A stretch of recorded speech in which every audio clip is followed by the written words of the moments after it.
ఈ రోజు ఉదయం వైసీపీ అధినేత జగన్ గుంటూరు యార్డుకు వెళ్లడం విమర్శలకు దారితీసింది.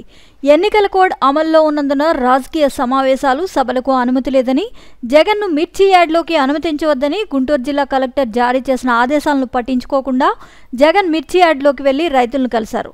మరోవైపు జగన్ను చూసి ఆ పార్టీ కార్యకర్తలు, నేతలు జై జగన్ అంటూ హంగామా సృష్టించారు.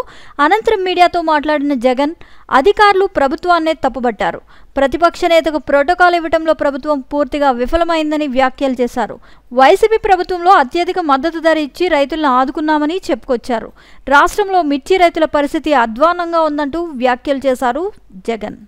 మామూలుగా 20 క్వింటాల పైన రావాల్సిన పంట ఈరోజు 10-15 క్వింటాలకే పడిపోయిన పరిస్థితులు కనిపిస్తా ఉన్నాయి. మరోవైపున రేటు చూస్తే నిరుడు సంవత్సరం అంటే వైఎస్ఆర్సీపీ ప్రభుత్వ హయాంలో 21,000 నుంచి 27,000 రూపాయలు పలికిన పంట ఈరోజు కేవలం 10-11,000 రూపాయలు కూడా కొనే నాథుడు లేడు. రైతులకు పెట్టుబడి ఖర్చులు కనీసం 1,50,000 రూపాయల నుంచి 2 లక్షల రూపాయలు ఖర్చు అవుతా ఉంది. అమ్ముకోలేని పరిస్థితిలో, రేటు లేని పరిస్థితిలో, ఒకవైపున పంట తెగుళ్ల వల్ల పంట ఈల్డ్ కూడా తగ్గిన పరిస్థితుల్లో రైతు ఈ రోజు బ్రతకడానికి కష్టపడతా ఉన్న పరిస్థితి. ఇదే గుంటూరు మిర్చి యార్డులో మిర్చి పంట వేసిన రైతుల పరిస్థితి ఇది. రాష్ట్ర వ్యాప్తంగా ఏ పంట తీసుకున్నా కూడా కందులు గాని, మినుము గాని, పెసరు గాని, టమాటో గాని, పత్తి గాని, ఇలా ఏ పంట తీసుకున్నా కూడా రైతులకు గిట్టుబాటు ధరలు రాని పరిస్థితి ఈ రోజు ఈ రాష్ట్రంలో కనిపిస్తా ఉంది.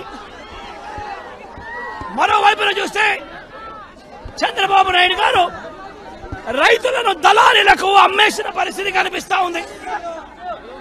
ఈరోజు వైఎస్ఆర్సీపీ ప్రభుత్వ హయాంలో రైతు జీవితంలో వెలుగులు చూడడానికి ప్రవేశపెట్టిన సంస్కరణలన్నీ కూడా ఈరోజు అన్ని కూడా కనపడకుండా పోయే పరిస్థితిలోకి వచ్చాయి.